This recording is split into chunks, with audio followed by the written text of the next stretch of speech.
Estamos começando o programa Elano Beckman Entrevista, programa de estreia, e hoje vamos tratar do tema equilíbrio mental e emocional diante das expectativas de final de ano. Vamos conversar com a doutora Silvia Marchand Gomes, ela que é médica, psiquiatra e psicoterapeuta, formada pela Universidade Federal do Rio Grande do Sul e com residência médica no Hospital São Pedro. Essa época de final de ano é uma época que as pessoas estão ansiosas e ansiadas, né, por conquistar e comprar presentes e adquirir coisas novas, e também tem toda aquela perspectiva de um novo ano que começa, né? Como trabalhar essa questão da ansiedade nesta época de final de ano? Certo. Elano, é um prazer estar aqui com você nesse programa. O que eu tenho a dizer, em tese, é que essa ansiedade está presente na vida das pessoas o ano inteiro, não é? Só que nesse momento a gente se depara com uma necessidade de consumo muito maior, porque existe uma cultura de comércio dentro das festividades de final de ano. O que ocorre é que as pessoas se presenteiam, elas comemoram, elas dão como se fosse um ponto final em algo que já passou, o ano que está passando, o ano que está findando, e pensam em recomeçar no ano que vem, né? O espírito do Natal, às vezes, ele fica desfocado, porque, enfim, quase todas as religiões, até onde nós sabemos, conhecemos e estamos em contato aqui na nossa cultura, elas dizem respeito, então, a uma data comemorativa religiosa, e nós nos deparamos com uma data comemorativa comercial, né? Então, assim, existe um pouco essa distorção de digamos que fosse uma tentativa de fazer com que as pessoas ficassem mais felizes e mais preenchidas nesse período através do consumo e não através exatamente do sentimento real, que é o sentimento de renovação, de renascimento, de recomeço, que vem em seguida no ano novo. O consumo fica muito exacerbado nessa época. E as pessoas conquistam aquilo que pretenderam conquistar, né, atingir os alvos que se propuseram, enfim, de bens materiais ou de compras, e aí chegam naquele lugar, né, vamos colocar assim entre aspas, e descobrem que não é aquilo que estavam procurando, ou não é aquilo que preenche, na verdade, as suas necessidades, os seus anseios, aquilo que está no seu coração. Exatamente, a questão é que a pessoa fica extremamente ansiosa, ela acha que ganhando determinado presente ou fazendo determinada dívida, adquirindo determinado bem, a vida dela vai ficar diferente.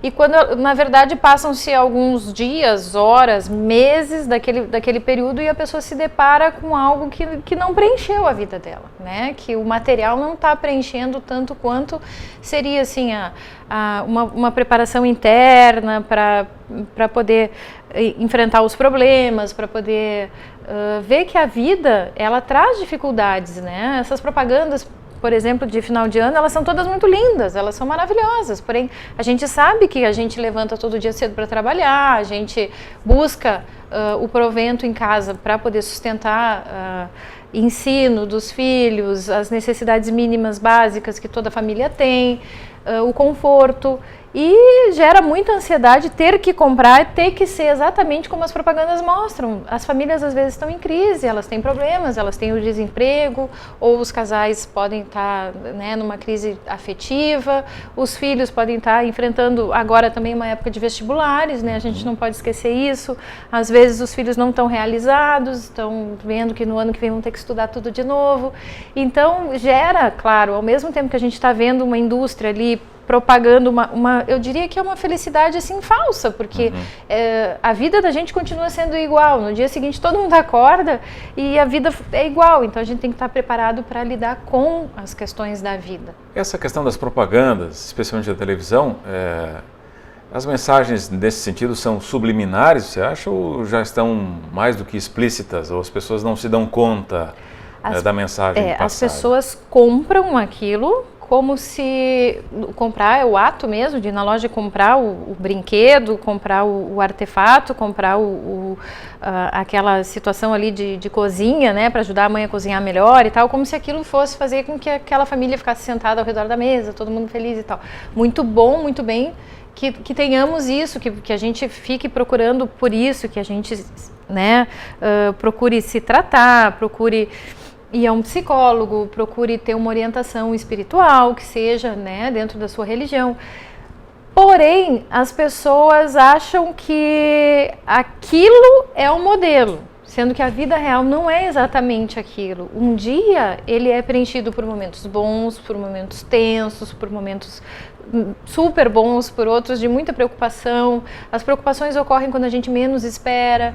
Então, se a gente colocar na nossa cabeça que nesta época tudo tem que estar bem, a nossa tendência à frustração, na verdade, é muito maior, porque a gente tem acesso a muita propaganda, a muitos itens pela internet, muita viagem, muita informação, tudo muito rápido. Então, eu acho que é difícil, eu diria assim que é muito pesado para o ser humano, né? Tá nesse momento assim, e ele se pensa, poxa, eu tô tão feliz assim, um resgate aos valores verdadeiros, talvez assim, de que nesse dia a gente realmente almoçasse, jantasse junto, fizesse uma ceia, fizessem as orações e fosse menos comercial, talvez deixasse o ser humano assim um pouco mais leve, menos ansioso em relação ao ter, e fosse mais, ele passasse a se preocupar mais em ser, né, o humano de verdade. O perfeccionismo relacionado a essa questão também é um problema que gera ansiedade e que faz com que as pessoas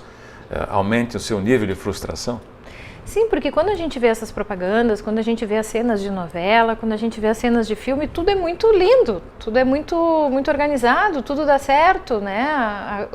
A salada de batata não queima, o arroz não fica empapado, é tudo muito luxuoso também que a gente vê, né, nas novelas e tudo mais. E eu acho que o ser humano cada vez mais, as pessoas normais, cada vez mais elas estão se dando conta de que a vida não é tão fácil, ela tem que ser construída, é um processo em construção, assim, para você ter determinadas coisas você teve que trabalhar. As crianças chegam para os pais e dizem, o pai fala que não tem dinheiro, a criança vira para o pai e fala, mas usa o cartão. Vai no banco, né? Não, usa o cartão. Usa o cartão, porque tem muito essa coisa do passa o cartão e comprou, né? Então, é uma coisa assim, que eu acho que a gente tem que se dar conta que existe a vida para além daquilo que a gente vê na televisão. O dar, a gente tem uma época que está chegando e que é uma época de dar e receber presentes, né? As pessoas se sentem muitas vezes tão felizes e tão alegres, às vezes, por poder dar um presente, especialmente por dar para alguém que não tem condições de receber, né? Sim, eu acho que é algo que também nós poderíamos falar, por exemplo, né? Quem faz voluntariado, quem faz doações, né? Eu sempre falo que promover um momento feliz é bem mais interessante do que você pegar e dar um presente para uma pessoa. Se você promove, por exemplo, um Natal num abrigo, em algum lugar, né, onde tem pessoas necessitadas, provavelmente você vai estar dando realmente um momento feliz na vida, uma lembrança feliz na vida daquela pessoa. Porque a questão material, ela acaba se desfazendo. Tudo que é material, muito concreto, acaba se desfazendo o valor daquilo, né? Um automóvel perde o seu valor à medida que roda, uma bicicleta vai ficando velha, uma bola vai ficando vai ficando desgastada. Então, na verdade, quando você consegue fazer com que a pessoa tenha um momento feliz, ou se dá uma bola para uma galera aí para jogar futebol, dá uma goleira, dá duas goleiras, vai ser o momento feliz da vida deles, então o material vai estar sendo compensatório. Mas a gente sempre tem que pensar na questão da vivência em relação àquilo. E os valores, principalmente os valores, porque existem pessoas que nunca vão ser preenchidas, e essas pessoas têm que se questionar e têm que buscar, então, né, junto com um profissional, a um psicólogo, a um terapeuta, um psiquiatra, um médico, um conselheiro, uma orientação. Por que eu não consigo ficar feliz nunca? Né? Tem pessoas que se fazem essa pergunta. Tenho tudo, compro tudo, mas não consigo ficar feliz. Onde é que está o que desta questão, né? O que está acontecendo comigo? Às vezes eu acho que isso acontece com muito mais frequência do que a gente pense. Né, que a gente realize, porque a gente vê as pessoas muito felizes consumindo, porém esse consumo ele está entrando num vazio pessoal, eu acredito, assim, é o que eu tenho visto na clínica. Deixar claro que a gente não está fazendo também uma apologia aqui ao não presentear, Não, de forma alguma. não comprar presentes, nem se comprar coisas, né?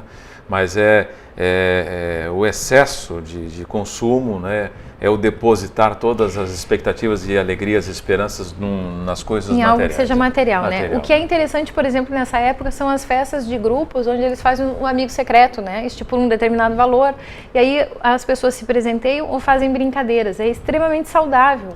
Ou dentro das famílias mesmo. Então aí a gente fica pensando, bom, chegamos naquela família ali, naquele grupo, chegamos no patamar aquele que queríamos, né? As pessoas ninguém ostenta nada para ninguém está ganhando mais do que ninguém, e eles estão reunidos ali pelo afeto e pelo carinho. É isso que se espera desta época. Mas a questão das propagandas é que elas geram uma necessidade de consumo acima daquilo que as pessoas têm, né, e recebem, e isso vai gerar angústia logo mais ali adiante. E também o ver no seu vizinho, ver no seu colega, enfim, no seu familiar, né, uma condição mais elevada, um carro melhor, uma roupa melhor, também te faz querer ter aquelas coisas. Não que a pessoa seja invejosa, não esteja invejando, mas é uma ambição. O Freud tem uma teoria sobre isso, né, que o homem é movido por esse sentimento, e aí eu acho que daí é que vem a questão da inveja branca. A inveja branca, a inveja branca boa, que o pessoal fala. Então, é possível que o querer seja a partir disso, você vê a outra pessoa tendo determinadas coisas e você quer chegar naquele nível de conforto, mas é saudável. O que não é saudável é você querer ter tudo que aquela determinada pessoa tem. Aí já passa para o patológico, né? Mas assim, em geral, lançaram algo novo, algo mais confortável, lançaram um sofá melhor, lançaram um ar-condicionado melhor, um sistema de refrigeração melhor. Vamos buscar isso, vamos economizar, vamos dar de presente para a família, isso é legal, né? É ambicionar algo. O homem é movido pela ambição, ele tem que ter projetos, né? Agora, o que se fala, na verdade, é assim, a questão de valores, né? Das pessoas se deprimirem muito, por exemplo, nessa época, se naquele Natal não deu para dar tudo aquilo que um filho queria ou que uma mãe esperava, quem sabe no próximo trabalhando mais. A gente sempre tem que retroalimentar, na verdade, a esperança, né? Nessas datas, assim, procurar ver o sentido real da coisa. O sentido real da coisa é o renascimento. Então, a partir daí, a gente pensar que a vida se renova e ter esperança. Você falou de patologia, chega a ser patológico. Existem casos que você já tratou ou que a psiquiatria fala a respeito desta questão da pessoa querer ter tudo que a outra pessoa tem ou até querer ter a vida que a outra pessoa tem? Em relação a isso, são casos específicos, assim, claro que existem, né? Tem pessoas que têm uma fixação ou outra, mas em geral o que a gente mais vê na clínica é a questão da ansiedade pelo não ter determinadas coisas que a sociedade em si está tendo, né? Então, a gente vai lá, conversa bastante com o indivíduo e vê qual é o nível de ansiedade que ele tem a partir do quê. E muitas vezes vem, eu não consegui estudar no colégio tal, eu não consegui fazer tal formação, ou eu não tenho carro tal, o meu carro não é bom, ou eu não consigo fazer férias com a família em tal local, e por aí vai, né? São frustrações que, em linhas gerais, não são assim muito específicas, né?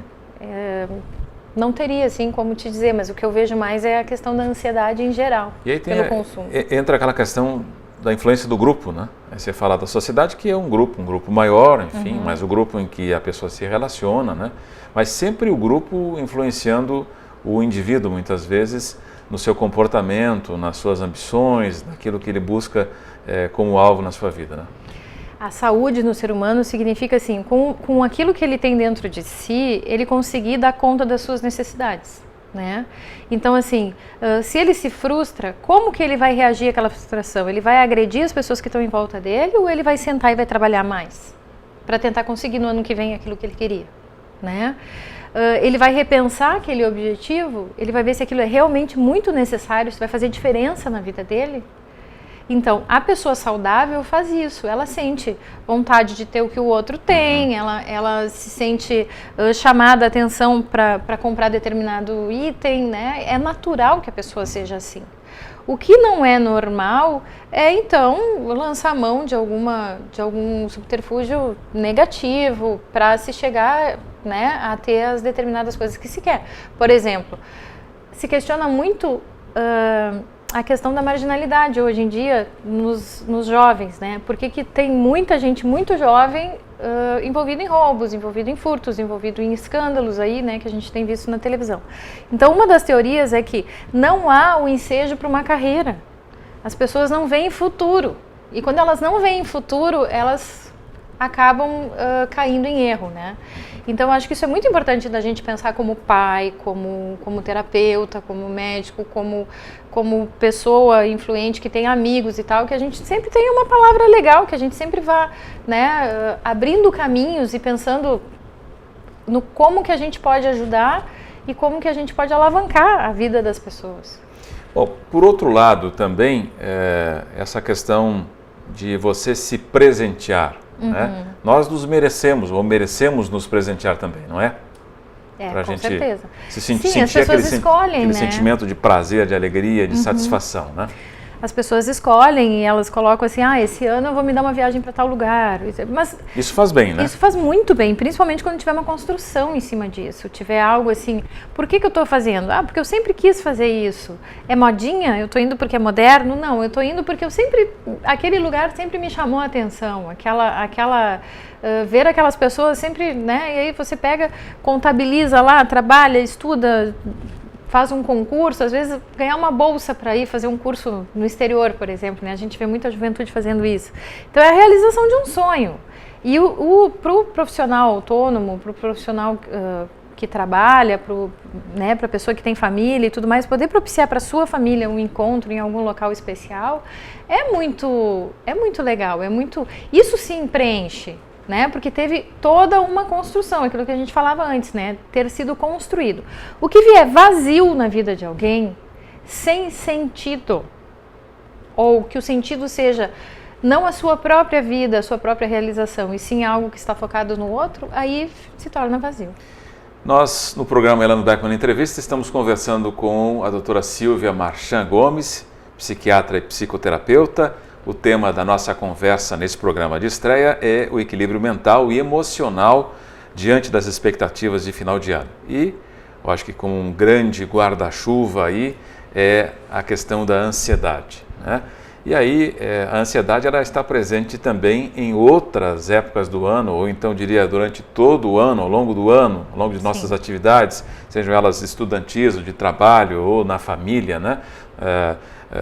Ansiedade por resolver questões familiares, enfim, são tantos os aspectos que fazem com que a gente se torne ansioso diante das circunstâncias e das situações. O que fazer para controlar a ansiedade? O que eu vejo como super necessário na vida das pessoas, e aí, lógico, é pela minha formação, é a questão da psicoterapia.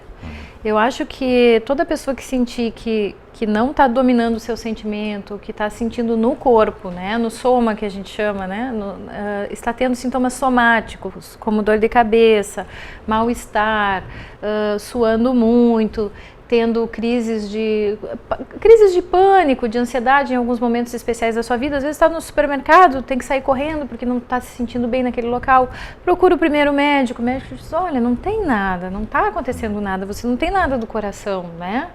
Aí depois ele fala, bom, você deveria procurar um terapeuta, deveria procurar um psiquiatra. Eu acho que isso assusta um pouco o ser humano em geral, né? As pessoas ficam um pouco assustadas.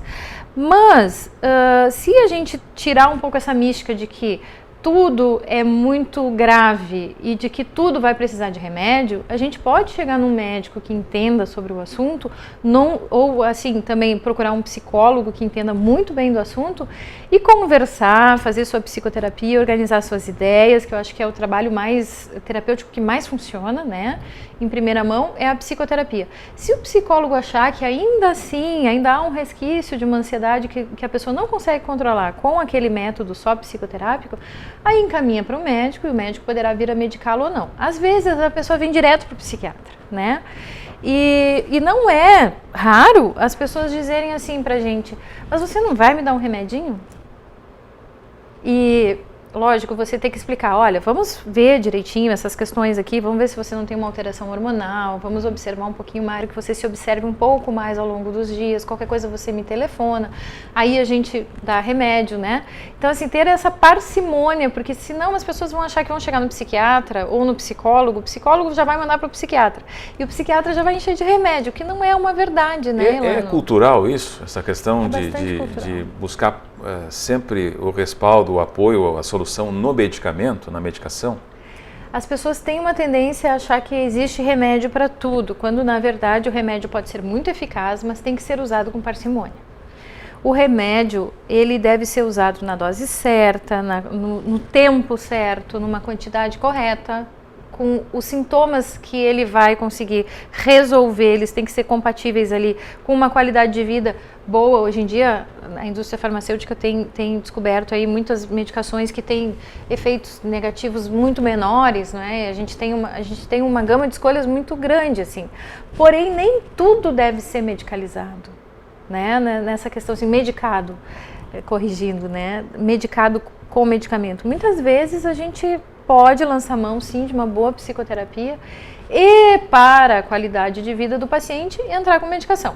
Bom, em casos mais graves, nós não abriremos mão da medicação, mas aí é necessário passar, em geral já vem do clínico geral, né, já vem recomendado e já vem, olha, a pessoa está num sofrimento muito grave, então numa primeira instância vai até tratar e tal, mas eu acho que tem que desmistificar um pouco essa história do que vai ficar o resto da vida no psiquiatra, não é? Porque nem sempre é assim, eu acho que a gente dá bastante alta. E até a questão de procurar um psiquiatra, um profissional da área, né? Porque tem aquela máxima que quem precisa de médico desta área tem algum problema mental, somente são essas pessoas. E na verdade a gente deve pensar na questão emocional, né? Hoje em dia, muito mais do que na questão mental, que o emocional repercuta no mental, mas o problema emocional, o psicólogo e o psiquiatra estão aptos a tratar. Os dois aspectos aí. Os dois aspectos. O psiquiatra é o que faz a prescrição da medicação e trabalha com a questão hospitalar. Em termos de psicoterapia, dependendo da formação que tenhamos, todos nós estamos habilitados, os psicólogos e os psiquiatras. A questão das mudanças também é um aspecto que é gerador de ansiedade, né? Mudanças na vida, até talvez desemprego, mudança de cidade repentinamente, uma situação de uma gravidez, né, não esperada, né, é outro fator também que desencadeia um nível de ansiedade um pouco mais elevado, né? Com certeza. E na verdade aí eu volto naquela afirmação, né, de que a pessoa vai reagir de acordo com o mundo interno que ela tem. Então, trabalhar esse mundo interno, estar em conexão consigo, com os seus valores, saber exatamente o que ela quer da vida, né, o que ela espera de estar aqui se relacionando com as pessoas da sua família, enfim, resolver problemas, ter capacidade de resolver problemas, vai fazer com que a pessoa tenha reações diferentes diante de fatos diferentes. Lógico que tudo isso é gerador de muita ansiedade, né, Elano? A gente sabe que qualquer mudança na vida da gente, o ser humano ele tem uma tendência a fazer tudo sempre igual, sempre do mesmo jeitinho, porque ele já está acostumado. Então ali, né, é fato de que a grande maioria de nós todos vai por essa linha. Outras pessoas são mais assim, de estar sempre em movimento, estar sempre se mudando, gostam de adrenalina e tal, mas esses são tipos mais raros. Na verdade, nós somos uma sociedade assim mais cômoda, mais acomodadinha, e qualquer coisa que mexa nisso faz com que a gente tenha assim situações de estresse, de incômodo, né? Mas vai depender muito da estrutura que a pessoa tem, por isso que eu falo, vá ao psicólogo, visita o seu médico, conversa sobre qualidade de vida. Outro dia eu escrevi um texto sobre quantas vezes você vai ao psiquiatra para avaliar o seu nível de estresse. Sim, porque dá para ir no psiquiatra de vez em quando para avaliar o nível de estresse, né? Dá para você ter um psicólogo que você visita de tempos em tempos, um terapeuta. Eu acho que tudo isso é muito válido, porque você vai fazendo uma construção do seu mundo interno, né? E sem falar também, que eu acho que aqui é bem importante a gente falar, que toda pessoa que tiver um momento consigo, seja meditativo, seja religioso, vai ter uma propensão a um equilíbrio maior. Isso ajuda muito. Tratou de uma questão também, de um outro aspecto que no final de ano também aparece, mas também ao longo do ano, devido às pressões, que é o estresse, né? O que você recomenda, né, como atividades que podem ser feitas fora do consultório, fora da clínica, né, práticas que podem ajudar a aliviar o estresse e evitar com que as pessoas venham explodir no trânsito, por exemplo, e façam alguma bobagem? Na verdade, o que a gente deveria fazer era ter momentos de relax, mas nem todo mundo consegue, né? Tem pessoas que têm 3 turnos, tem gente que sai de um trabalho e entra no outro. E a realidade, ela é gritante, assim, nessa questão da necessidade de pagar as contas, do consumo e tudo mais. Mas eu falo uma questão importante, assim, é da qualidade com a família, com os filhos. Se for uma pessoa, por exemplo, que não tem família ainda, que está sozinho, que está pensando em ter uma família, então com os amigos, né? Ou dentro de algum grupo. O importante é estar sempre, assim, inserido em algum grupo, ter com quem conversar, ter um lugar para tomar um chimarrão, né? A gente tem essa cultura aqui. Eu recomendo, claro, é de praxe, né? Recomendar que não se beba. Né? Porque o álcool ele é facilitador até de uma crise de ansiedade. Mas enfim, dentro de parâmetros assim normais, né? Mas que a pessoa não peque por excesso, porque senão ela vai fazer mal para a sua saúde. Mas sair com os amigos, sair para confraternizar, sair para dar uma caminhada, praticar esportes é fundamental, né? Mas não é sempre que a gente consegue. Eu sei que a vida é muito corrida e muito difícil. Então, assim, o mínimo que a pessoa possa fazer para relaxar, para ter um momento de paz dentro da sua própria casa, né? É interessante. Os esportes porque desencadeiam a liberação de hormônios, enfim, de substâncias, neurotransmissores dentro do nosso organismo, do nosso cérebro, e isso faz com que a gente sinta uma sensação de bem-estar. De bem-estar. Né? Dormir bem também é fundamental.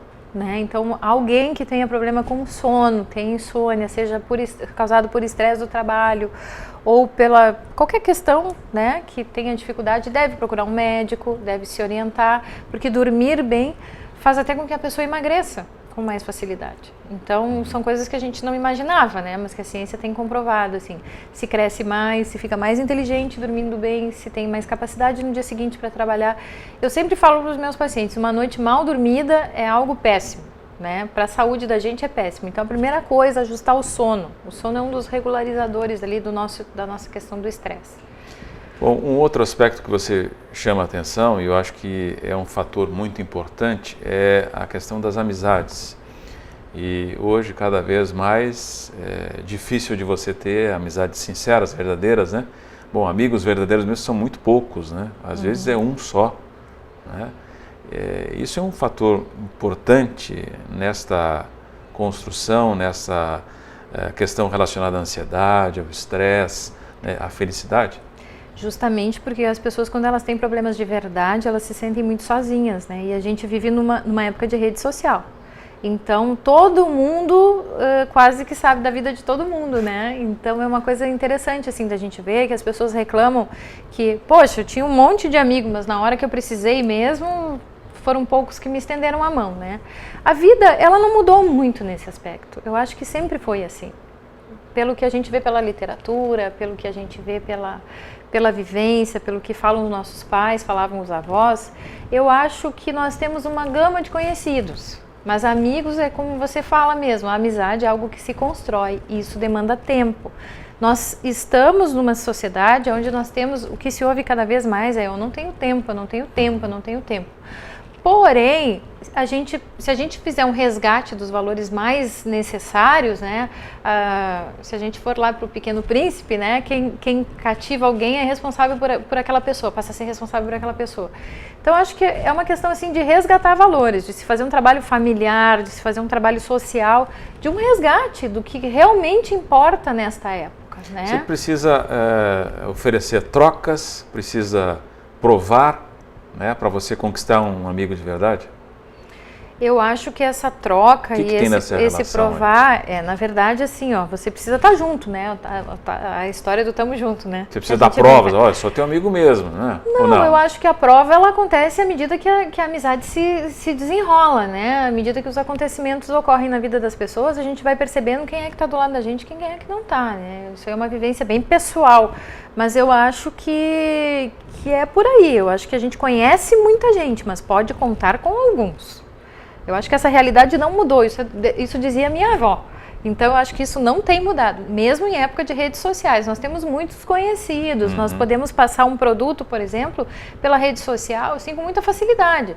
Porém, na hora que a gente tem um problema de verdade, ou você também vai ter o critério de não lançar ali, que você está com um problema muito sério, que você precisa disso, que você precisa daquilo e tal, né? Como também você vai saber quem procurar. São relações superficiais, eu acho. Até porque, acho que a vida está muito cheia disso. Até porque você tem uma série de amigos ali, virtuais, mas que muitas vezes eles não te cumprimentam na rua, né? Exato. Não te conhecem na rua. Exato, trocam informações e tudo mais. A rede social ela é bem interessante. A gente vê, por exemplo, em situações como o que houve naquela fatídica noite lá no ano passado, no início desse ano, na Boate Kiss, que muitas pessoas se ajudaram através da rede social, né? E eu acho que isso foi muito valioso. Eu acho que tem situações assim bem interessantes através da rede social. Mas individual e pessoal, é mais fácil que você alimente as suas amizades e alimente as suas relações através do convívio, de ter tempo para aquela pessoa, né? E aí vem a história do tempo, você vai ter que achar tempo para dar um telefonema. As pessoas não se cumprimentam mais pelo aniversário, eles vão lá na rede social e parabéns para você, né? Então, assim, faltou o tempinho aquele do telefonema, vou passar lá para dar um abraço no fulano, que ele está de aniversário, não sei se ele está fazendo alguma coisa ou não. As pessoas estão virtualizando muito as relações, né? A gente tem que ter esse cuidado também. Para a gente finalizar, o que você deixaria de conselho, de mensagem, enfim, para se ter um Natal mais feliz, um Natal mais alegre, um Natal menos ansioso, um final de ano mais tranquilo, né? Sei que você já falou várias coisas aqui ao longo da nossa entrevista, mas... Bom, aí eu vou falar como pessoa, viu, Elana? Eu acho que a coisa mais importante é a gente acreditar em Deus. Não estou falando como uma psiquiatra, eu estou falando como uma pessoa Silvia, né? Eu acho que, em primeiro lugar, isso. Acreditar na força e na questão de que a vida ela tem um ritmo e se a gente acreditar em Deus, a gente fica fortalecido. Então, assim, o meu conselho é cada um na sua religião, cada um dentro da sua prática, mas, né, fazendo bem e plantando isso e multiplicando essa ideia, eu acho que aí a gente vai bem. Muito bem. Prazer conversar contigo. Obrigado pela entrevista. Eu que te agradeço, Elana. Um prazer aí compartilharmos essas informações e obrigado por aceitar nosso convite nesse programa de estreia. Para mim é uma honra. O programa Elano Beckmann na Entrevista vai ficando por aqui. A gente volta com um novo entrevistado, um novo assunto aqui nas redes sociais, na internet. Obrigado pela sua audiência.